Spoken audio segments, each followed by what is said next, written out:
BJP Yuva Morcha ने कांग्रेस कार्यकर्ताओं के इस हरकत के विरोध में आज राहुल गांधी के घर के बाहर दिल्ली में विरोध प्रदर्शन किया है और बीजेपी ने आरोप लगाया है कि इस एआई समिट में विरोध प्रदर्शन की जो योजना है ये और कहीं नहीं बल्कि खुद राहुल गांधी के घर पर बनाई गई थी और अब कांग्रेस पार्टी एक भारत विरोधी पार्टी बन चुकी है।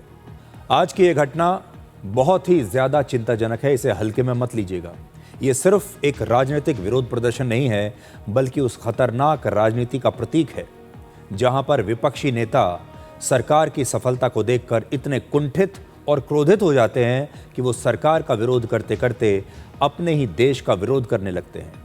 वो देश की जीत को सरकार की जीत समझने लगते हैं, देश की हार को सरकार की हार समझते हैं और फिर ये कामना करने लगते हैं कि ये देश हार जाए। इसलिए हार जाए क्योंकि वो सरकार पर हमला कर सके, क्योंकि वो प्रधानमंत्री पर हमला करना चाहते हैं। इसलिए ये कामना करने लगते हैं कि ये देश जो भी काम करे, जिस भी युद्ध में लड़ने जाए तो युद्ध हार जाए।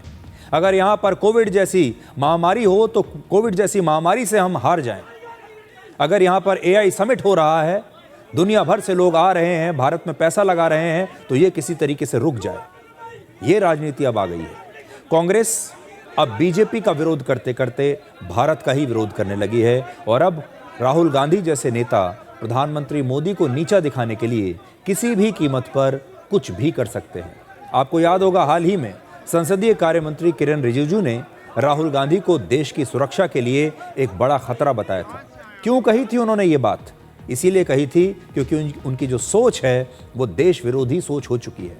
वो एक बार भी ये नहीं सोचते कि वो जो फैसले ले रहे हैं, अपने कार्यकर्ताओं से, अपने नेताओं से जो काम करवा रहे हैं, अपने सांसदों को जो आदेश वो दे रहे हैं, उससे भारत का कितना नुकसान होगा। भारत अगर दुश्मन देश से लड़ेगा तो विपक्ष भारत का नहीं दुश्मन देश का साथ देगा। देश जब कोविड से लड़ेगा तो ऐसी विपदा में भी विपक्ष भारत का साथ नहीं देगा। भारत आतंकवाद से लड़ेगा तो विपक्ष तब आतंकवादियों का साथ देगा, भारत का साथ नहीं देगा। राहुल गांधी को आज हम ये कहना चाहेंगे कि वो भारत को कमज़ोर करने की बजाय या भारत को बदनाम करने की बजाय लोकतांत्रिक तरीके से और साफ सुथरे तरीके से चुनाव जीतने पर ध्यान लगाएं। अगर उन्हें चुनाव जीतना ही है, अगर वो चाहते हैं कि वो चुनाव जीतें, वो एक दिन सत्ता में आ जाएं, तो इसके लिए उन्हें लोकतांत्रिक तरीके अपनाने पड़ेंगे। और ये जो तरीके वो अपना रहे हैं, जो कुछ आज हुआ है, ये लोकतांत्रिक तरीके नहीं हैं।